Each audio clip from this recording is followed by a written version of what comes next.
On a souvent l'impression de bien connaître notre monde, mais en réalité, il est façonné par des lignes invisibles, des forces cachées qu'on ne soupçonne même pas, des règles qui peuvent carrément déformer le temps, des barrières qui séparent des mondes entiers. Allez, on part explorer ensemble les secrets qui se cachent juste sous la surface. Alors, petite énigme pour commencer. Imaginez, un avion décolle de Los Angeles, direction Tokyo. Le vol dure 12 heures, tout à fait normal. Sauf qu'à l'atterrissage, le calendrier, lui, a avancé de 28 heures. Comment c'est possible ça?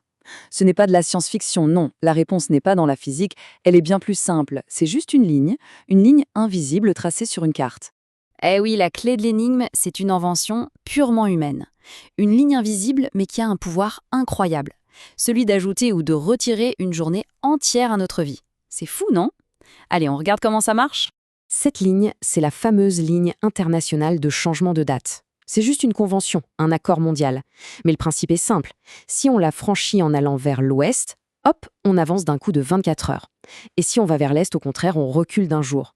C'est pile ce qui est arrivé à notre avion. Il a fait un saut instantané dans le lendemain. Magique. Et cette ligne, elle crée des situations mais complètement dingues. Prenez les îles Diomède, par exemple. Elles sont séparées par à peine 4 km d'eau. Et pourtant, sur la Grande Diomède, en Russie, on est aujourd'hui, mais sur la Petite Diomède, aux États-Unis, on est encore hier. Il y a 21 heures de décalage. C'est incroyable, on pourrait presque faire un signe de la main au passé. Le plus drôle, c'est que cette ligne n'est même pas droite. Pas du tout. Elle fait plein de zigzags. Pourquoi? Eh bien, pour des raisons purement pratiques. C'était pour éviter qu'un pays se retrouve coupé en deux, avec une moitié le lundi et l'autre le mardi. Imaginez le bazar. On a donc tordu la ligne. La République de Kiribati, par exemple, a carrément décidé de sauter le 31 décembre 1994, oui, juste pour que tout le pays soit du même côté de la ligne. Une simple décision humaine qui a littéralement effacé un jour de l'histoire. C'est fou quand on y pense. Ok, on a vu une ligne créée par les humains. Maintenant, on va passer à une barrière bien plus ancienne et bien plus puissante. Une frontière complètement invisible, tracée cette fois par la nature elle-même. Et elle a séparé des mondes entiers pendant des millions d'années. Je vous présente la ligne de Wallace. Elle doit son nom au naturaliste Alfred Russel Wallace. Au XIXe siècle, il explorait l'archipel malais et là, il a fait une découverte, mais vraiment stupéfiante. Il a trouvé une division biologique, invisible à l'œil nu, mais absolument spectaculaire entre les îles. Et regardez un peu la différence, c'est flagrant. À l'ouest de cette ligne, on est en plein monde asiatique, des rhinocéros, des singes, des éléphants. Mais dès qu'on traverse cette frontière imaginaire, pouf, le décor change du tout au tout. On entre sur le territoire des marsupiaux, des oiseaux exotiques comme les cacatoès, bref, tout ce qui est typique de l'Australie. C'est une vraie frontière biologique. La question c'est, comment une séparation aussi nette a-t-elle pu se produire? Pour comprendre, il faut remonter le temps. Loin, très loin, il y a 35 millions d'années. C'est à ce moment-là que le continent australien s'est détaché de l'Antarctique et a commencé sa très très lente dérive vers le nord. Et puis, un jour, l'Australie a fini par percuter l'Asie.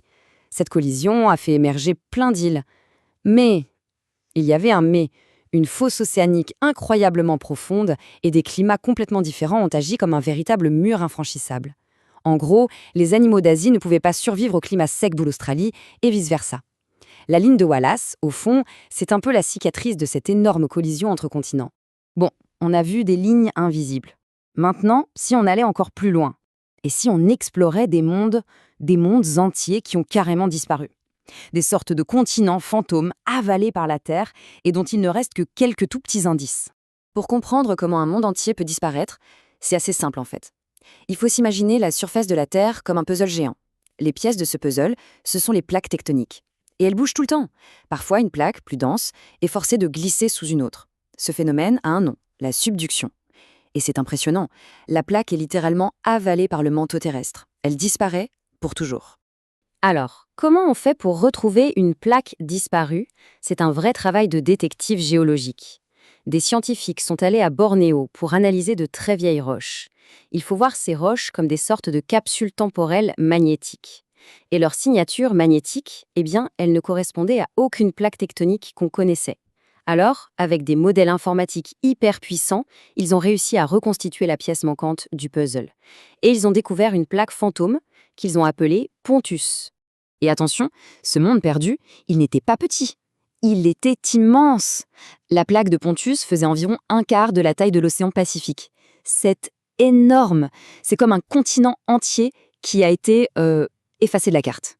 Il y a à peu près 20 millions d'années, Pontus a fini sa longue descente dans les profondeurs. Elle a disparu sous ce qui est aujourd'hui l'Australie et la Chine.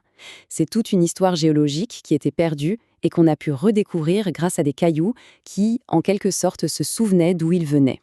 Et on termine avec le mystère le plus profond de tous. On a parlé de lignes humaines, de frontières naturelles, de continents perdus.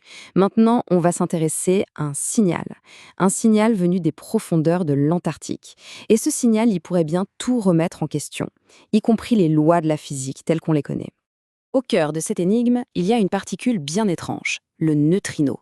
On les appelle les particules fantômes, et pour cause, des milliards de neutrinos nous traversent à chaque seconde sans qu'on ne sente rien.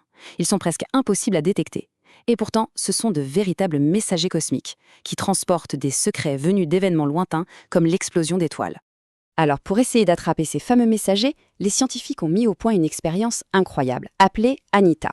Imaginez un ballon géant équipé d'antennes ultra-sensibles qui flotte très haut au-dessus de l'Antarctique. Sa mission, c'est d'écouter les tout petits signaux radio produits quand un neutrino venu de l'espace percute la glace en dessous.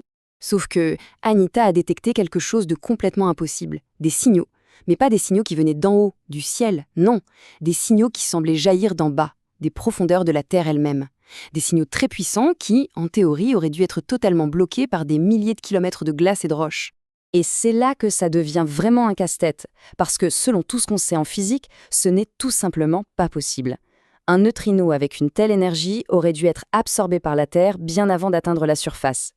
Le fait que le signal soit quand même arrivé jusqu'au détecteur, ça veut dire qu'il y a quelque chose d'inconnu qui se passe. Cette anomalie, c'est une vraie boîte de Pandore pour les scientifiques. Alors qu'est-ce que ça pourrait être? Une nouvelle particule qu'on n'a jamais vue? Un phénomène cosmique totalement inconnu?